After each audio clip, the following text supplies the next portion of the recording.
Addition का part करेंगे, work power energy chapter का।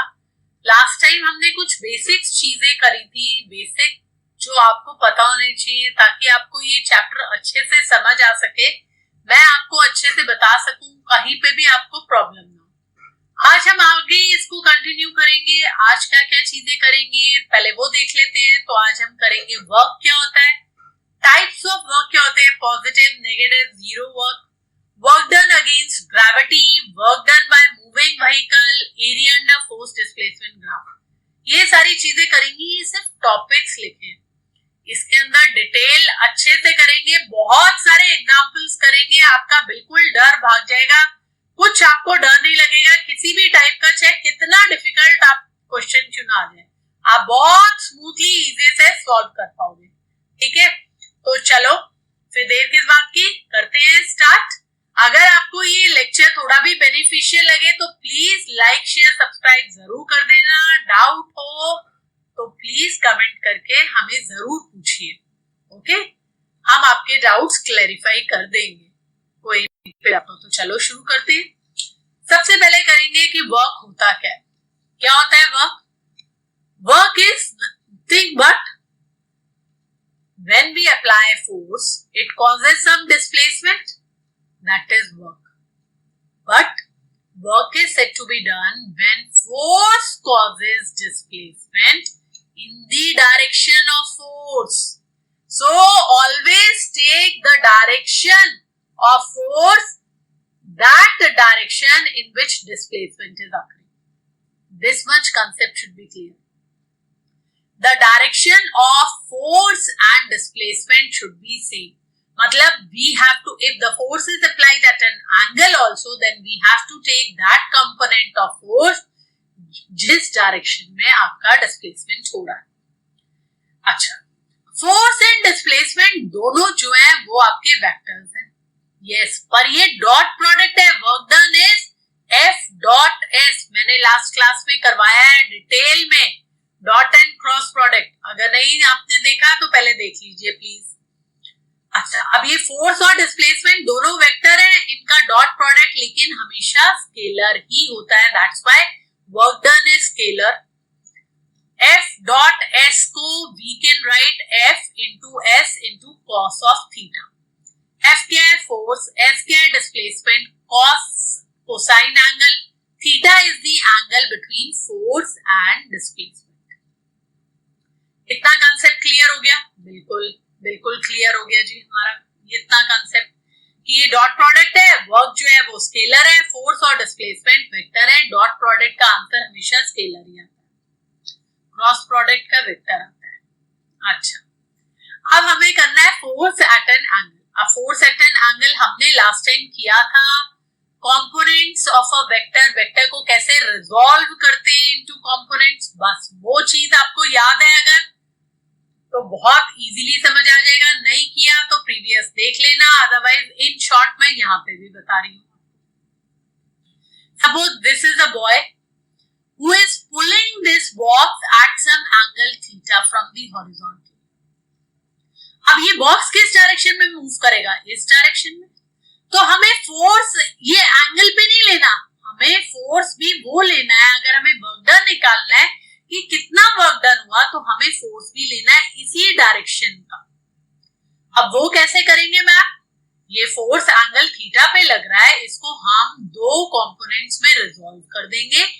जो थीटा जिसके साथ एंगल बन रहा है वहां पे आ जाएगा कॉस कंपोनेंट, तो F कॉस ऑफ थीटा, और वर्टिकल में दूसरा वाला आ जाएगा आपका F साइन थीटा। ये मेरा वर्टिकल हो गया F साइन थीटा, और हॉरिजॉन्टल हो गया F cos थीटा, क्योंकि थीटा एंगल ये हॉरिजॉन्टल के साथ बना रहा है। जिसके साथ भी कंपोनेंट जो भी, अगर आपका हॉरिजॉन्टल के साथ थीटा एंगल है तो ये हॉरिजॉन्टल में cos कंपोनेंट आ जाएगा। ठीक है, अच्छा, यही चीज मैंने यहाँ पे भी बनाई है। अब ये देखो, बहुत ध्यान से देखना, यहाँ पे मैंने आपको क्या करा है, डिफरेंट एंगल्स पे आपके साइन और कॉस की वैल्यू लिखी है। 0 पे साइन है 0, 30 पे 1/2, 40 पे 1/√2, 60 पे √3/2 एंड 90 पे 1 होता है साइन की वैल्यू। अब यही रिवर्स ऑर्डर में आपकी चलती है कॉस के लिए, 90 वाली वहां पे sin 90 1 है तो cos 0 1 हो जाता है, cos 30 तो √3/2, 45 सेम रहता है दोनों के लिए 1/√2, 60 हो जाता है 1/2 एंड cos 90 इज 0। अच्छा, अब आप देखोगे कि cos की वैल्यू फर्स्ट क्वाड्रेंट, ये अगर मैं क्वाड्रेंट ले लूं तो ये जो मेरा फर्स्ट क्वाड्रेंट है यहाँ पे cos की वैल्यू पॉजिटिव 0 से लेके 90 पे, 90 पे 0 हो जाती है और मैक्सिमम कहां पे होती है 0 डिग्री पे, दैट इज 1। ऐसे ही cos 180 जो होता है दैट इज -1, 180 पे पूरा 180 अगर हो। अब फर्स्ट क्वाड्रेंट में cos जो है वो पॉजिटिव वैल्यू रहती है। हमारा वर्क डन क्या है, force into displacement into cos of theta. तो दैट मींस अगर मेरा थीटा 0 से लेके 90 डिग्री तक है तो मेरा cos पॉजिटिव होगा, बिल्कुल पॉजिटिव होगा। तो मैं कह सकती हूं कि मेरा work done will be positive अगर मैं जो है मेरी cos की जो वैल्यू है वो 0 से 90 डिग्री है, और मैक्सिमम होगा cos 0 पे, because cos 0 is 1, maximum value है। ठीक है, तो हमें पता चल गया मैक्सिमम होगी जब cos 0 होगा और पॉजिटिव होगा from in the first quadrant 0 to 90 degree. 0 होगा 90 डिग्री पे, एग्जाम्पल अभी करते हैं। अब अगर हम करें 0 डिग्री में, अगर हम पुश कर रहे हैं बॉक्स को तो आपका 0 डिग्री एंगल पे आप पुश कर रहे हो, ग्राउंड पे पड़े आप उसको बस पुश कर रहे हो, 0 डिग्री पॉजिटिव हो गया। 90 degree, porter carrying a luggage over his head and moving forward, so work done by gravity, gravity की वजह से, not the muscular force I am talking about, the gravity negative होगा। Gravity के साथ, gravity कहाँ है, नीचे डाउनवर्ड लगती है हमेशा, और मूव कहाँ कर रहा है, फॉरवर्ड डायरेक्शन में। 90 डिग्री एंगल बन गया, 90 डिग्री पे cos is 0, so work done by gravity will be 0। Friction opposite direction में लगता है, अभी मैंने बोला cos 180 is -1 negative, friction opposite motion negative हो गया। तो हमें पता चल गया positive work done, negative work done, 0 work done, उसके एग्जांपल्स भी पता चल गए। ठीक है जी, आपको पता चल गया कि पॉजिटिव वर्क कब होगा, नेगेटिव कब होगा, 0 वर्क कब होगा। अब हम न्यूमेरिकल्स कर लेते हैं। पहला numerical, person pulls a suitcase with a force of 50 Newton at an angle of 30 degree to the horizontal over a distance of 10 meter। आपको फोर्स दिया है 50 न्यूटन का, बट एंगल पे दिया है 30 डिग्री के, आपको डिस्टेंस डिस्प्लेसमेंट दिया हुआ है। तो हमारा वर्क डन होता है F into S into cos of 30 degree. यहाँ पे 30 डिग्री, थीटा 30 है इसलिए, बिल्कुल जी। यहाँ पे हमने करा, यहाँ पे जो हॉरिजॉन्टल कंपोनेंट आएगा वो आएगा F cos थीटा, तो वही हमने F ले लिया। अगर हम डायरेक्ट F लिखेंगे, अदरवाइज हम F cos थीटा लिख सकते हैं, तो यहाँ पे 30 डिग्री। अब cos 30 की वैल्यू मैंने आपको बताई है कितनी होती है, √3/2, हमने वो लगा दी। तो F की जगह हमने लगा दिया आपका 50, D की लगा दिया 10, cos ऑफ 30 लिख दिया। अब अगर यही 0 डिग्री होता तो cos 0 1 हो जाता, तो हम F इंटू D ही लिखते डायरेक्टली। ओके, अच्छा, अब ये वाला एग्जांपल हमने अभी किया कि कुली मूव कर रहा है with a bag on his head on a horizontal platform, तो work done against gravity will be 0। Forward moving, gravity downward, perpendicular, cos 90 0। अब block is pulled at an angle on a rough surface, the work done by gravity is always 0 for horizontal displacement। Yes, horizontal displacement के लिए gravity के through work done 0 होगा, क्योंकि 90 degree का angle बनता है दोनों में, डिस्प्लेसमेंट में और फोर्स में। फोर्स नीचे लग रहा है, that's why। Work done by friction, can that be positive? Yes, work done by friction can be positive। Example, conveyor belt। conveyor belt moving with friction, object इसमें कहाँ पे मूव करता है, in the direction of friction only, positive work हो जाता है। अब की बार आप जहां पे कन्वेयर बेल्ट देखो, कभी एयरपोर्ट पे जाओ तब ध्यान देना इस बात पे। अच्छा, जीरो अभी हमने करा, gravity moving forward, horizontal movement पे, डिस्प्लेसमेंट पे, work done by gravity, zero होता है। एक और बहुत ही अच्छा एग्जांपल है किस पे, circular motion, a satellite orbits the earth, work done by centripetal force, positive, negative या जीरो क्या होगा, that you have to tell. Circular motion, centripetal force कहां लगता है बताओ, centripetal force is always directed towards centre, हमेशा centre की तरफ होता है सेंट्रीपिटल फोर्स। मोशन आपका चाहे क्लॉकवाइज हो या एंटी क्लॉकवाइज हो, इस पॉइंट पे या किसी भी पॉइंट पे हमेशा डायरेक्शन वेलोसिटी की या डिस्प्लेसमेंट की, हम जो डायरेक्शन है डिस्प्लेसमेंट की क्या लेते हैं, टेंजेंट बना के, और टेंजेंट के साथ सेंट्रीपिटल फोर्स की डायरेक्शन परपेंडिकुलर होती है 90 डिग्री, एंड cos 90 is 0, इसीलिए satellite which will orbit Earth, the work done by centripetal force will be 0। चलो आगे एग्जांपल्स करते हैं, बहुत बढ़िया बढ़िया एग्जांपल्स आने वाले हैं। Suitcase is pulled through an airport with 120 Newton force at an angle of 60 degree to the horizontal. Suitcase moves 8 meters. Everything is given to you. Theta angle is also given to you. Force is also given. Displacement is also given. Only thing that you have to remember here is cos 60 degree. Cos 60 degree is 1/2. Answer आ गया। अगला question बहुत important है, please ये इसमें इतने सारे concept लग रहे हैं ना कि आपके सब जितने डाउट्स होंगे सब क्लियर हो जाएंगे। इतने सारे कंसेप्ट तो एक ही क्वेश्चन में ले लिए ताकि आपको सब कुछ समझ आ जाए। पहली चीज मैं आपको बता दूं, अगर आप एक 90 डिग्री का एंगल ले रहे हो, उसमें से एक एंगल आपका 37 है, then the other angle will be 53 degree. क्यों? ट्राइंगल का सम होता है 180 डिग्री, एक 90 है and the other angle is 37, तो तीसरा एंगल 53 होगा। 180 माइनस 90 प्लस 37 करके निकाला और कुछ नहीं किया, बस इतना ही किया।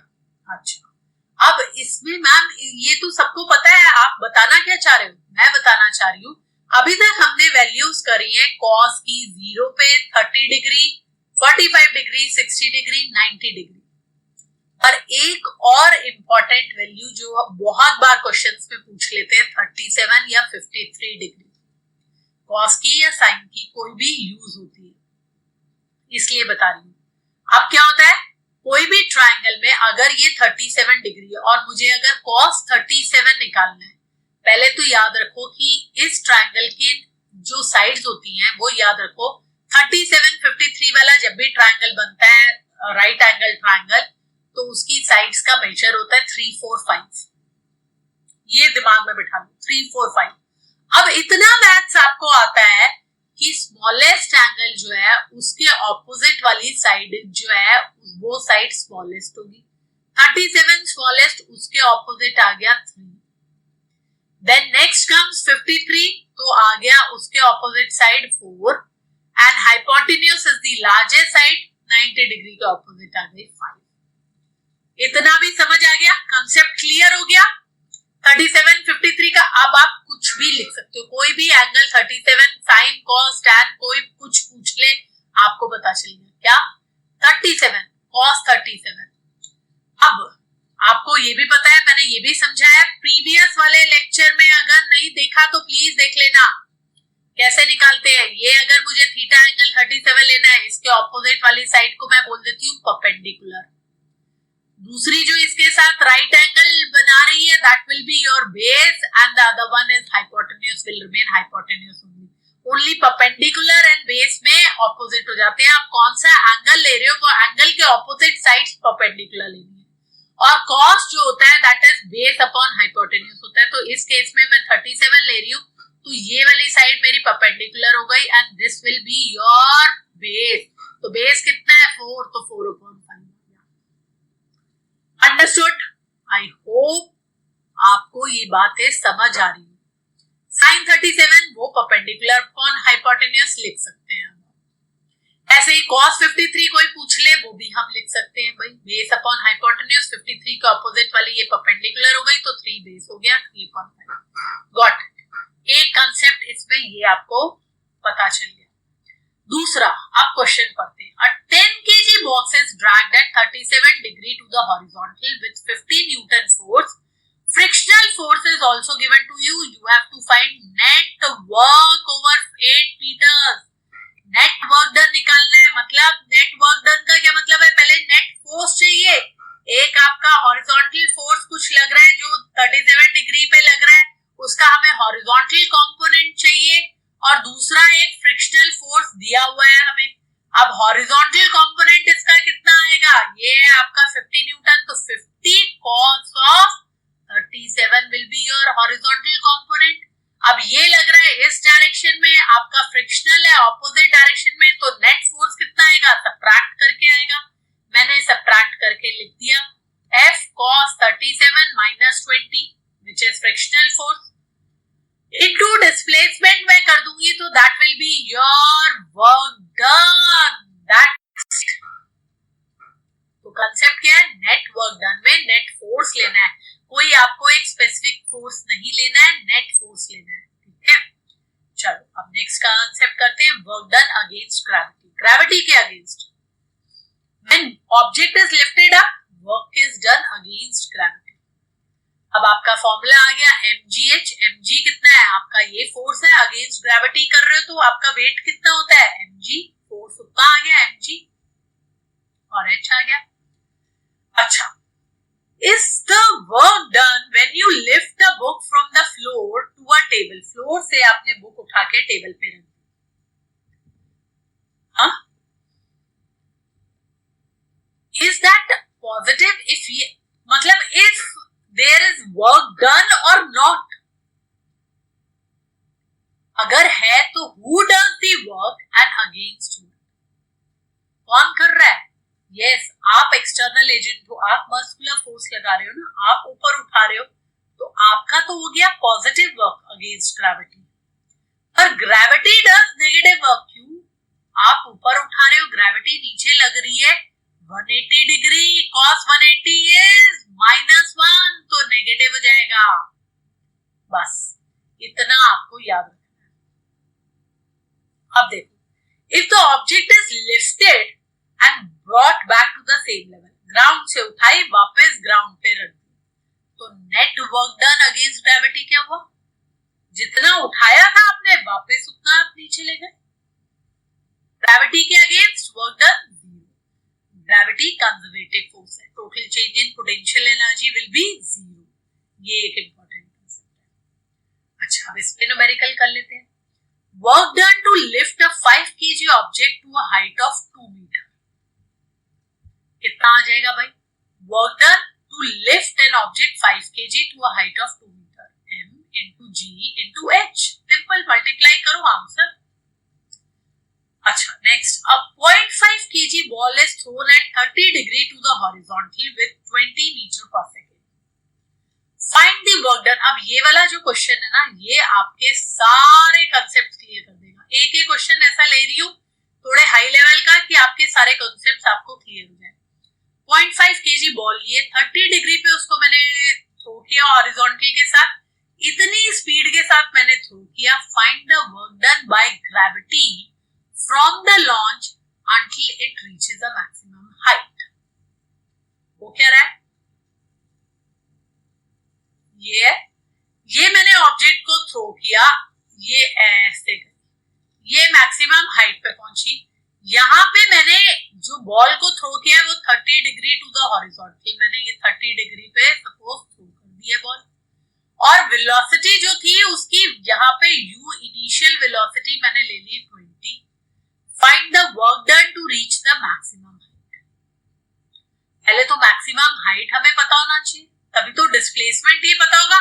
We don't have to calculate the distance, displacement वो ग्राउंड लेवल पे था, ग्राउंड से यहाँ पे पहुंच गया तो इतना डिस्प्लेसमेंट हुआ। पहली चीज ये इंपॉर्टेंट पॉइंट है, फर्स्ट पॉइंट कि डिस्प्लेसमेंट ये लेना है आपको, और ये कैसे आएगा, ये हम निकाल सकते हैं इक्वेशंस ऑफ मोशन।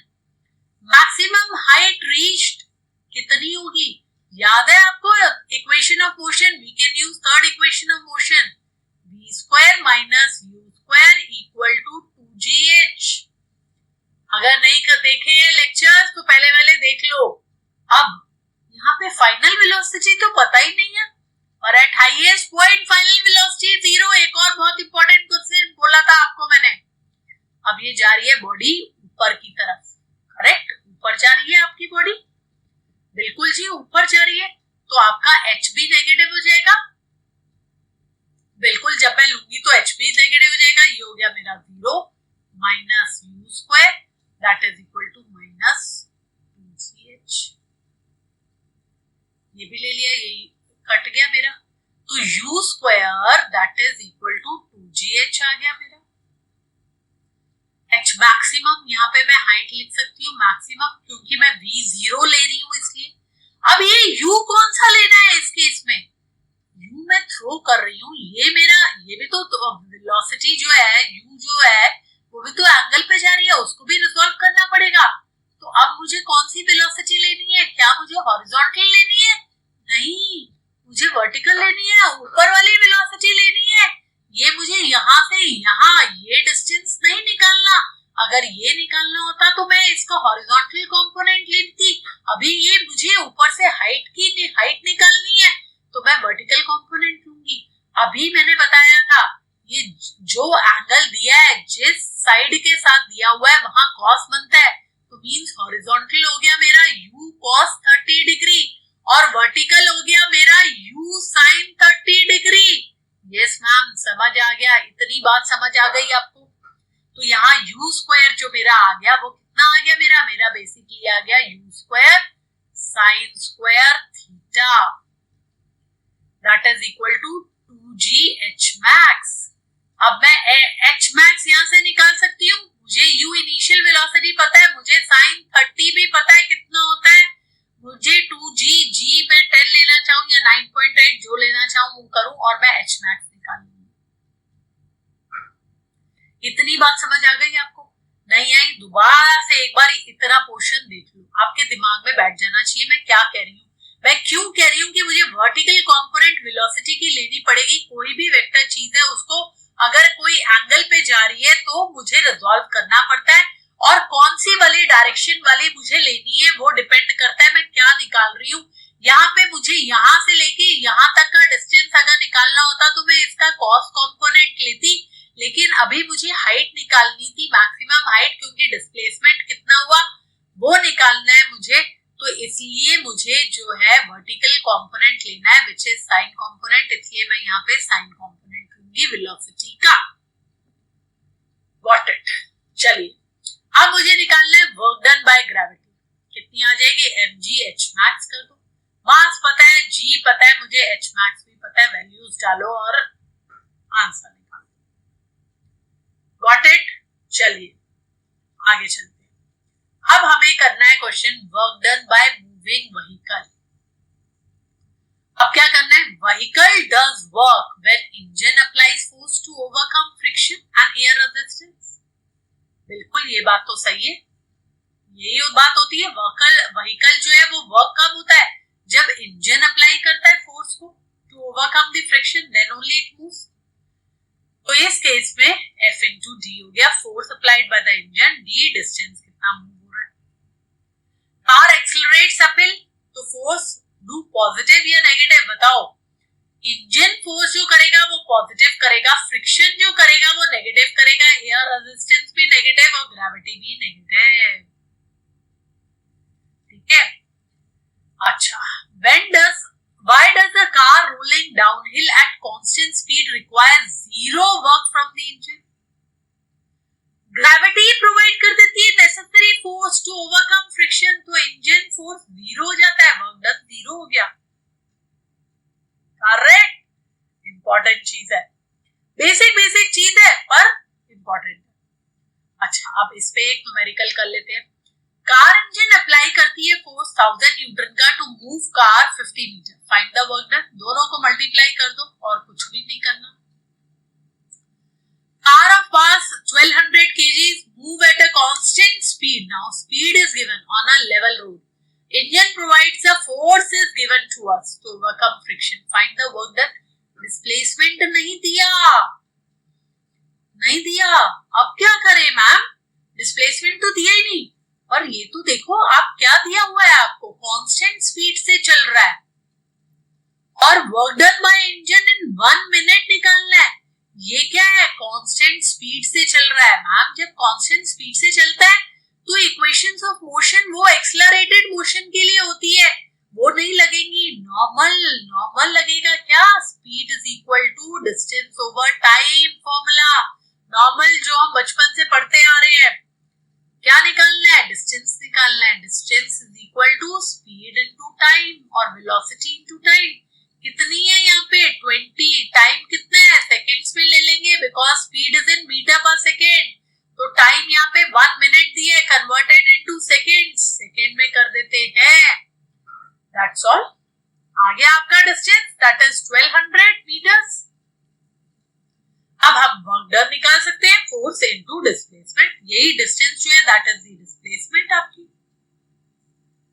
ओके चलो अब अगला करते हैं। अगला क्या है? Force area under force displacement graph.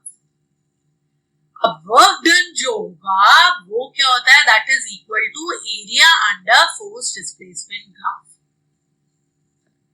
ठीक है।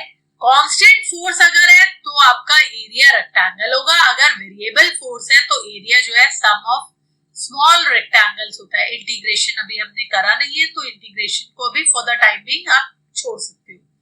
तो सम ऑफ स्मॉल रेक्टेंगल्स कैसे है? ये अगर है मेरा और मेरा वेरिएबल ऐसे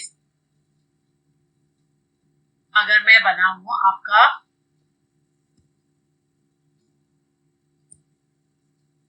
और फोर्स में अगर आपका वेरिएबल बना दूं तो ये क्या है? छोटे छोटे रेक्टेंगल्स का जहां जहां आपकी स्ट्रेट आ रही है इन सब रेक्टेंगल्स का सम जो आएगा that will be your work done. यहाँ पे मैं ले लेती हूँ डिस्प्लेसमेंट और यहाँ पे मैं ले लेती हूँ फोर्स। ठीक है, ऐसे आ जाएगा। ये कहने का मतलब है इन सबके रेक्टेंगल्स का आप एरिया निकालो, उन सबको ऐड करो, that will be your work done. अगर ग्राफ शो करता है constant force of 10 newton over 5 meters, अब अगर कांस्टेंट ही है तो आपका ये कांस्टेंट हो गया। अब ये कांस्टेंट के लिए ये रेक्टेंगल का एरिया आ गया। This is force and this is displacement. यहाँ पे बोल रहा है डिस्प्लेसमेंट 5 मीटर का हुआ है यहाँ से यहाँ तक ये, एंड फोर्स इज 10 न्यूटन। बस ये आपका आ गया वर्क डन। आई होप कि आज वाले आपको सारे कंसेप्ट समझ आए होंगे। अगर आपको ये वीडियो थोड़ा भी बेनिफिशियल लगे तो प्लीज लाइक शेयर सब्सक्राइब करना मत भूलना। डाउट्स हो तो पूछ लेना। ओके, अब नेक्स्ट टाइम हम आगे इस चैप्टर को आगे फर्दर कंटिन्यू करेंगे with energy. Till then take care and have a great day.